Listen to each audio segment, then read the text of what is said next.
क्रिया को लगातार विद्याकुल के साथ जारी रखेंगे। स्वागत है आप सभी का इस प्यारे से ब्यूटीफुल से ऐप पे। और आज हम दरअसल स्टार्ट करने वाले क्लास 11 का सबसे इंपॉर्टेंट टॉपिक जो होता है उसमें हमको पढ़ना क्या है। इससे पहले आपके लिए जो मोटिवेशन ऑफ द डे है, खोल दे पंख मेरे कहता है परिंदा, अभी और उड़ान बाकी है, जमीन नहीं है मंजिल मेरी, अभी पूरा आसमान बाकी है। पूरे जोश के साथ पढ़ेंगे, जुनून के साथ पढ़ेंगे। कैसे पढ़ेंगे जरा ये देखिए। सबसे पहला इंपॉर्टेंट टॉपिक क्लास 11 का आप है मात्रक और मापन, यूनिट एंड मेजरमेंट जो आपका टॉपिक है। ये इतना बेहद इंपॉर्टेंट टॉपिक है, आप पूरी फिजिक्स में इसका यूज देखेंगे। आप क्लास 11th में अभी देखेंगे, 11th पास कर जाएंगे, 12th में भी इसका जरूर पढ़ेंगे। जैसे भी आप कोई भी टॉपिक पढ़ते हैं, टॉपिक जैसे आपके पास कोई टॉपिक आ जाता है, सपोज मान लीजिए, तो जैसे मान लीजिए हम बल ही मान लेते हैं। अगर बल आता है तो सबसे पहले आप बल की परिभाषा लिखते हैं, परिभाषा लिखने के बाद उसका फार्मूला लिखते हैं, फार्मूला लिखने के बाद आपको उसके यूनिट लिखना इंपॉर्टेंट है, नहीं तो बोर्ड एग्जामिनर आपको नंबर ही नहीं देगा। सीधी सीधी बात है। तो कहने का मतलब जैसे आपने बल पढ़ा, बल की परिभाषा को पढ़ा, परिभाषा पढ़ने के बाद मेरे लाल, परिभाषा पढ़ने के बाद ही जस्ट आपको क्या उसका फार्मूला लिखते हैं, F = ma। तो जैसे ही आपने इसको लिखा तो इसको लिखने के बाद आपको इसकी यूनिट, और यूनिट के बाद आपको वीमा यानी कि आपको इसका मात्रक और इकाई लिखना बेहद जरूरी रहता है। इसके बाद अगर हम बात करें तो जैसे कि इस चैप्टर में क्या इंपॉर्टेंट है, हम क्या पढ़ेंगे, सिलेबस में कैसे कैसे चीजों को डिस्कस करेंगे, इंट्रो करेंगे। तो सबसे पहले आपको किसी भी भौतिक राशि के बारे में, जैसे आप फिजिक्स पढ़ रहे हैं, भौतिक पढ़ रहे हैं, तो उसके भौतिक राशि के बारे में मालूम होना चाहिए। तो भौतिक राशि का उसको मेजर कैसे करेंगे, मापेंगे कैसे। जैसे कोई भौतिक राशि है तो उसको सबसे पहले आपको मापना आना चाहिए ना। मापन के बाद हम उसके मूल राशि कितने होते हैं, जैसे मूल राशियां कितनी है हमारी, 7 प्रकार की हैं। वही 7 प्रकार की मूल राशियां जो है हमारी, वो पूरी फिजिक्स में चलती हैं लगातार। ठीक है, मूल राशि और उसके मूल मात्रक, मूल राशि का जो मात्रक उसके मूल मात्रक, ये पूरी फिजिक्स में लगातार ये 7, इससे ज्यादा कभी यूज नहीं होता है। तो मूल राशि में जैसे आपका आता है लंबाई, लंबाई को आप कैसे मेजर करते हैं। ठीक है, लंबाई के बाद आपका आता है द्रव्यमान, द्रव्यमान को कैसे मेजर करते हैं मेरे लाल। द्रव्यमान के बाद आता है आपका समय, समय यानी कि टाइम, क्या मेरे लाल, समय यानी कि टाइम, समय यानी कि क्या मेरे लाल, टाइम। समय के बाद आता है वैद्युत धारा, क्या था मेरे लाल, वैद्युत धारा, इलेक्ट्रिक करंट। ठीक है, फिर इसके बाद आता है पदार्थ की मात्रा, पदार्थ की मात्रा, पदार्थ की मात्रा, और इसके बाद आता है ताप। ठीक है, और एक आता है ज्योति तीव्रता, क्या, ज्योति तीव्रता। तो मेरे लाल वैसे तो आपको लंबाई, द्रव्यमान, समय, वैद्युत धारा और ताप, इन सब की जरूरत तो पूरी फिजिक्स में बहुत ज्यादा पड़ती है, पूरी भौतिक विज्ञान में इसकी जरूरत सबसे ज्यादा पड़ती है। लेकिन हम बात करें पदार्थ की मात्रा की, उतनी आवश्यकता नहीं पड़ती है। लेकिन पूरी फिजिक्स में आप जितने भी फार्मूले पढ़ते हैं सब मूल राशि और मूल मात्रक से बनते हैं। जब आपको मूल राशि आ जाएगा, हम मूल राशियां सीखेंगे, फंडामेंटल क्वांटिटीज क्या होती हैं, तो उसके बाद हमको ये बहुत ही आसान हो जाएगा हमारे लिए क्या सीखना, उसका मूल मात्रक। क्योंकि जो मूल राशि का जो मात्रक होगा वही क्या बोला जाएगा, मूल मात्रक बोले जाएगा मेरे लाल, वो मूल मात्रक बोला जाएगा। ठीक है, जैसे लंबाई का मात्रक क्या, लंबाई को हम कैसे मीटर, मेजर में मीटर करते हैं, मीटर में। ठीक है, द्रव्यमान को कैसे मेजर करते हैं, किलोग्राम में करते हैं। ठीक है मेरे लाल, समय को कैसे मेजर करते हैं, सेकंड में। तो ऐसे ही सारी चीजों को, वैद्युत धारा को जैसे हम एम्पियर में करते हैं, कैसे करते हैं मेरे लाल, एम्पियर में करते हैं। ऐसे पदार्थ की मात्रा को किस में करते हैं, मोल में करते हैं। ठीक है, और ताप को किस में करते हैं भाई, केल्विन में करते हैं। ठीक है, तो ये था मूल राशि, और इसके मात्रक को मूल मात्रक कहते हैं। तो ये पूरी फिजिक्स में चलेगा, इसलिए ये बेहद इंपॉर्टेंट टॉपिक है।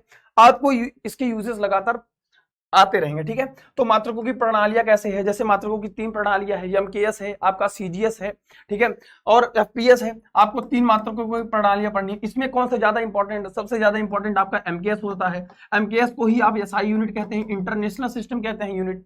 ठीक है, तो ये सब चीजें आपको जानना बेहद जरूरी है। ठीक है, कि आपको जैसे बल का मात्रक, बल का एसआई मात्रक आपको पूछा जाता है तो न्यूटन होता है। तो ऐसे ही आपको सारी की चीजों के फार्मूले के बाद आपको इसका यूजेस पता होना चाहिए। फिर उसके बाद हम पढ़ेंगे व्युत्पन्न मात्रक, डिराइव्ड क्वांटिटी क्या होती है, कि व्युत्पन्न मात्रक किसी से उत्पन्न किया हुआ मात्रक। जैसे मान लीजिए कि भाई हम क्षेत्रफल निकाल रहे हैं, ठीक है, क्षेत्रफल, तो क्षेत्रफल में कैसे लंबाई, चौड़ाई, ऊंचाई से बना, तो उसमें भी हम लंबाई, चौड़ाई, ऊंचाई 3 चीजों से मिलकर बना, तो ये क्या होगा, व्युत्पन्न मात्रक, किसी से उत्पन्न किया गया मात्रक। ठीक है, उसके बाद जैसे महत्वपूर्ण व्यवहारिक मात्रक, कुछ ऐसे मात्रक हैं जिनका आपको बार बार यूजेस होगा, तो उनको हम एक बेसिक से, मतलब एक जमीन से स्टार्ट करेंगे, जमीन के सिरे से स्टार्ट करके अपर लेवल तक ले जाएंगे। ठीक है, ताकि आपका कोई छूटे ना, परिभाषा के बाद ये सब चीजें जरूरी हैं। तो ये सब बेहद इंपॉर्टेंट टॉपिक्स हैं जो आपको पढ़ना है। फिर लंबाई का मापन कैसे करते हैं, जैसा कि भी हमने आपको बताया, ठीक है। इसके बाद जो आता है कि आपका डायमेंशनल एनालिसिस क्या होता है। डायमेंशनल एनालिसिस क्या होता है कि मतलब क्या है कि विमी विश्लेषण। विमी विश्लेषण क्या है, अब आपको विमी विश्लेषण में जैसे पढ़ना क्या है हम आपको ये बताते हैं, ठीक है। तो ये रही तो आपकी क्या है भाई, ये तो आपका सिलेबस है कि ये पाठ्यक्रम में आपका ये रहेगा, ठीक है। ये मात्रक और मापन ये जो चैप्टर है हमारा, इसमें इतने जो चैप्टर्स हैं हमारे बेहद इंपॉर्टेंट है। अब आपको स्कोर कैसे करना है सबसे ज्यादा, हम उसको सीखेंगे इसमें कि स्कोर सबसे ज्यादा आपको कैसे करना है, ठीक है। स्कोर कैसे प्राप्त करना है उसको जरा समझने का प्रयास करें। जैसे भौतिक राशियों के बीच में जो हमको पढ़ना है, इसमें जो हमें सबसे ज्यादा इंपॉर्टेंट है बेहद, तो भाई भौतिक राशियों के बीच में आप संबंध कैसे स्थापित करेंगे, ठीक है। संबंध कैसे स्थापित करेंगे, जैसे आपको कोई सूत्र पता है तो सूत्र के बारे में, जैसे आपको कोई सूत्र पता है तो उसके भौतिक राशियों के बीच में उसको संबंध कैसे स्थापित करेंगे, हम उसको पढ़ेंगे, ठीक है। एक राशि के मात्रक को दूसरे राशि के मात्रक में बदलना, ये तो आपको बिल्कुल बेहद तरीके से, अच्छे तरीके से आना चाहिए। क्योंकि अगर आपको ये नहीं आएगा, जैसे मान लीजिए आपको कोई भी एक राशि के मात्रक दिया है और आपको दूसरे में बदलना है। जैसे आपको कहा जाता है कि 1 न्यूटन बराबर होता है, कि आपको ये पता है 1 न्यूटन बराबर ऐसे माना जाता है कि 10 की घात 5 टाइम, ठीक है। ये होता है भाई साहब, ये आपको देखने को मिलेगा। लेकिन 1 न्यूटन को हमने 10 की घात 5 डाइन में कैसे बदला, ठीक है। तो जैसे 1 किलोग्राम को हम कहते हैं कि भाई साहब 1000 ग्राम, सपोज मान लीजिए, एकदम बेसिक से समझने का प्रयास करते हैं। तो हम इसमें ये सीखेंगे कि मतलब एक राशि के मात्रक को दूसरे में बदलना। अब जैसे क्या है कि मान लीजिए क्या होता है कि जैसे आपके मात्रकों की प्रणाली में 3 चीजें आती हैं, ठीक है। मात्रकों की प्रणाली में, मात्रकों की प्रणाली, इसमें मेरे लाल 3 चीजें आती हैं। जैसे हमने कहा आपसे एमकेएस आता है, एमकेएस को ही आप क्या कहते हैं भाई, एमकेएस को आप कहते हैं मीटर, किलोग्राम, और क्या कहते हैं मेरे लाल, सेकंड, सेकंड कहते हैं, ठीक है। दूसरा क्या होता है, सीजीएस होता है, सेंटीमीटर, सेंटीमीटर, और क्या होता है ग्राम, और क्या होता है सेकंड। इसके बाद तीसरी प्रणाली क्या होता है, foot, pound, second. Foot, pound और सेकंड कहने का मतलब है कि जो मात्रकों की प्रणालियां हैं हमारी, अब जैसे हमको ये करना हुआ कि एक मात्रक से दूसरे मात्रक में, जैसे सपोज मान लीजिए हमको बदलना हो, तो उसको हम कैसे आसानी, कैसे आपको फिजिक्स दिखिए, फिजिक्स आपको थोड़ी सी आसान बननी है ना, तो थोड़ा सा कैसे हम इसको समझेंगे। तो जैसे क्या होता है कि द्रव्यमान के मात्रक को कैसे हम, द्रव्यमान के मात्रक को किलोग्राम, और समय के मात्रक को सेकंड, और लंबाई के मात्रक को मीटर में बदलेंगे, तो उसको कह दिए कि भाई ये एमकेएस प्रणाली है, एमकेएस प्रणाली है, बोलो हाँ कि ना, वो एमकेएस प्रणाली हो गई, ठीक है। कि भैया अब इसी को बोलते हैं मेरे लाल एमकेएस प्रणाली, और इसी को एसआई यूनिट बोला गया, इंटरनेशनल सिस्टम यूनिट। मतलब ये मानक हर जगह माना गया।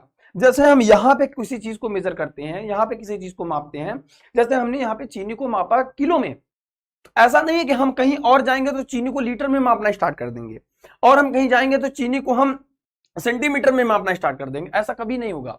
आपके लिए जो चीनी, जैसे आप यहाँ मेजर करते हैं कि भैया हमको 1 किलो चीनी दे दीजिए या फिर 1 लीटर तेल दे दीजिए, तो वही हर जगह होता है। तो ऐसा स्टैंडर्ड, ऐसा मानक मान जो हर जगह लागू हुआ, उसको मतलब सारे कंट्रीज ने, सारे देश ने अपनाया, तो उसको बोल दिया भाई इंटरनेशनल सिस्टम ऑफ यूनिट। इसी को बोल दिया कि भाई एसआई यूनिट बोल दिया, क्या बोल दिया मेरे लाल, इसी को बोल दिया कि भैया ये एसआई यूनिट है हमारी, ठीक है, ठीक है मेरे लाल। अब ये क्या है, एमकेएस यूनिट इसको मान लिया गया। तो आप कहीं भी देखेंगे कि आपको क्या होता है कि जैसे 100 मीटर की रेस हुई, 200 मीटर, ऐसा थोड़ी होता है कि सेंटीमीटर की रेस होती है, फीट की रेस होती है, मीटर की रेस हमेशा क्यों होती है, क्योंकि भाई उसको एसआई यूनिट के तहत रखा गया, उसको एसआई यूनिट के तहत रखा गया कि हम अब इसको जो मानेंगे मेरे लाल, वो हम किसके तहत मानेंगे भाई, कि अब इसको हर लोग मानेंगे कि भाई 100 मीटर की रेस है। अब जैसे क्या हुआ, अब इस मीटर को हम अगर सेंटीमीटर में बदल दें, और द्रव्यमान के मात्रक को जो हम यहाँ पे किलोग्राम में बदल रहे हैं, अब यहाँ पे हम उसको ग्राम में बदल दें, और समय के मात्रक को सेकंड में हर जगह मेजर किया जाता है। चाहे वो आप सीजीएस यूनिट पढ़े, इसको शॉर्ट फॉर्म में आप सीजीएस यूनिट बोल देंगे मेरे लाल, क्या बोल देंगे मेरे लाल, सीजीएस यूनिट बोल देंगे, ब्लैक ले लेता हूं, इसी को बोलते हैं शॉर्ट फॉर्म में सीजीएस यूनिट, सीजीएस इकाई बोल देंगे। और फुट, पाउंड, सेकंड, इसको बोलते हैं एफपीएस सिस्टम, एफपीएस प्रणाली, FPS प्रणाली। तो अगर आपको इन तीनों में से कोई भी एक चीज दी है, तो अगर हम द्रव्यमान की मात्रा को ग्राम में और समय की मात्रा को सेकंड में तथा लंबाई की मात्रा को अगर हम सेंटीमीटर में मापते हैं, तो वो क्या कहलाता है कि भाई वो सीजीएस प्रणाली कहलाता है। और वो सेम अगर हम किसी की हाइट को, किसी को चाहे भैया आप 5 फीट के हैं, जब आप इस चीज को दर्शाते हैं, इस चीज को रिप्रेजेंटेड करते हैं कि भैया कि कोई इंसान 5 फीट का है, तो इसका मतलब अब उसके हाइट को आप FPS में मेजर कर रहे हैं, ठीक है। और ये हाइट आपकी सेंटीमीटर में भी जाती है, मीटर में भी कई जगह होती है। तो जब किसी भी लंबाई के मात्रक को आप किसमें, फुट में, और द्रव्यमान के मात्रक को पाउंड में, और समय के मात्रक को सेकंड में मेजर करते हैं, मापते हैं, तो इसको क्या बोलते हैं मेरे लाल, FPS प्रणाली बोलते हैं। क्या बोलते हैं, FPS प्रणाली। तो इस चैप्टर में ये भी इंपॉर्टेंट है, क्योंकि प्रणालियां जब आप सीख जाएंगे तो आप किसी भी मात्रक को, किसी भी एक मात्रक को दूसरे में आप परिवर्तित करना सीख जाएंगे बड़े अच्छे से। तो इसको अभी हम और ब्रीफ से समझाएंगे। तो ये इंपॉर्टेंट रहा आपका। आगे आते हैं कि समीकरण की जांच करना। जो भी समीकरण आपने बनाया उसको जांच करने के लिए कि भाई वो इक्वेशन आपके सही है कि नहीं सही है, तो उसके लिए हम पढ़ेंगे कि समीकरण की जांच कैसे करेंगे। कि भाई दो, जैसे कि मात्रक होता है कि भैया किसी चीज का मात्रक है, अगर हम किसी चीज का मापन है, मान लीजिए सपोज, मान लीजिए, ठीक है, किसी चीज का क्या है, मापन है। मापन भाई दो बातों पे डिपेंड करेगा कि नहीं, एक तो वो डिपेंड करेगा आंकिक मान पे, आंकिक मान पे डिपेंड करेगा, और एक आंकिक मान और दूसरा मात्रक, एक आंकिक मान और दूसरा मात्रक। ये भाई होता है क्या, मापन। अगर किसी भी वस्तु का, किसी भी चीज का हम मेजरमेंट करते हैं, मापन करते हैं, तो वो दो बातों पे डिपेंड करता है। एक तो हमारा न्यूमेरिकल वैल्यू,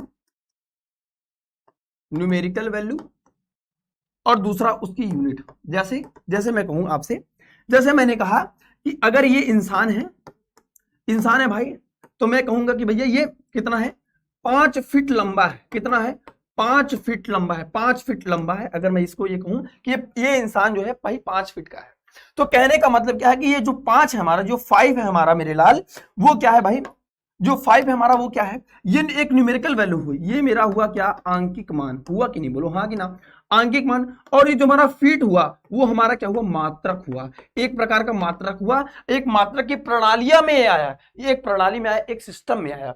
तो कहने का मतलब किसी चीज का मापन, इस इंसान का हाइट हम कैसे मापें, कैसे मापा हमने, कैसे मापन किया इस हाइट का हमने मापन किया किसमें, एक आंकिक मान में और एक उसके मात्रक से। तो किसी भी इंसान का, किसी भी वस्तु का अगर हम मेजरमेंट करते हैं, मापन करते हैं, वो दो बातों पे हमेशा डिपेंड करती है, जो कि कांस्टेंट होती है। तो इसको बोल सकते हैं कि भैया numerical value and its unit equal to क्या होता है, ये हमेशा क्या होती है भाई, कांस्टेंट रहती है। कांस्टेंट का मतलब क्या होता है, अचर रहती है, मतलब अपरिवर्तित रहती है। अब हम ये कहें कि भाई एक वीक में, एक सप्ताह में भैया, एक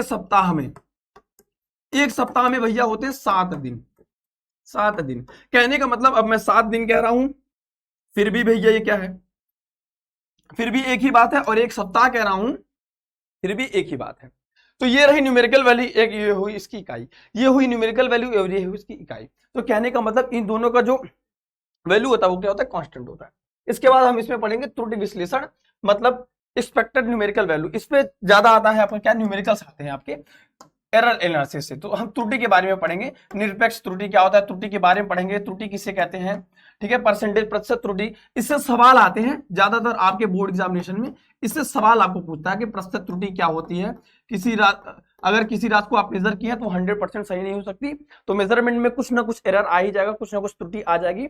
उस त्रुटि को हम प्रतिशत त्रुटि, इस पे सवाल आते हैं, एक्सपेक्टेड न्यूमेरिकल्स आ सकते हैं। तो इस टॉपिक में ये इंपॉर्टेंट रहेगा, ठीक है। और इसके बाद हम पढ़ेंगे विमाएं और उनके अनुप्रयोग। विमाएं आपको निकालना इसलिए इंपॉर्टेंट है, मैं बार बार कह रहा हूं कि जैसे अभी आपने कोई डेफिनेशन लिख दी, तो जैसे हमने लिखा आपके सामने F बराबर होता है मान लीजिए ma, ठीक है मेरे लाल। तो द्रव्यमान को भैया हम लिखेंगे जैसे कैपिटल M से लिखेंगे, ठीक है, हम इसको पढ़ेंगे इन डीप। तो भाई इसको कैपिटल M से लिखते हैं विमा में। और जैसे हमने त्वरण का क्या होता है, वेग में परिवर्तन, भैया वेग में परिवर्तन बटे समयांतराल, क्या, समयांतराल, ये करेंगे, ठीक है। तो जैसे यहां पे क्या होगा, इसका क्या हो जाएगा, LT माइनस 2, ठीक है, LT माइनस 2, ठीक है, LT-2 आ जाएगा इसका, तो इसको लिखेंगे MLT-2, तो ये इसकी विमा आ गई। तो कहने का मतलब जैसे आप कोई फार्मूला पढ़ेंगे तो फार्मूला, जैसे कोई फार्मूला पढ़े, कोई डेफिनेशन पढ़े, डेफिनेशन पढ़ने के बाद ही जैसे उसका फार्मूला लिखेंगे, फार्मूले के बाद उसका यूनिट लिखते हैं न्यूटन, और न्यूटन के बाद ही आपको लिखने की जरूरत पड़ जाती है पूरी फिजिक्स में उसका वीमा निकालना। तो वीमाओं से काफी चीजें आप फार्मूले को प्रूव भी कर सकते हैं, इसीलिए वीमा पढ़ना इस चैप्टर में बहुत ही इंपॉर्टेंट है, ठीक है। और इस चैप्टर में इतनी चीजें इंपॉर्टेंट है, ठीक है, ये सब चीजें पढ़ेंगे। और आप लोग पढ़ते रहिए, हंसते रहिए, मुस्कुराते रहिए। तब तक के लिए टाटा बाय बाय, जय हिंद।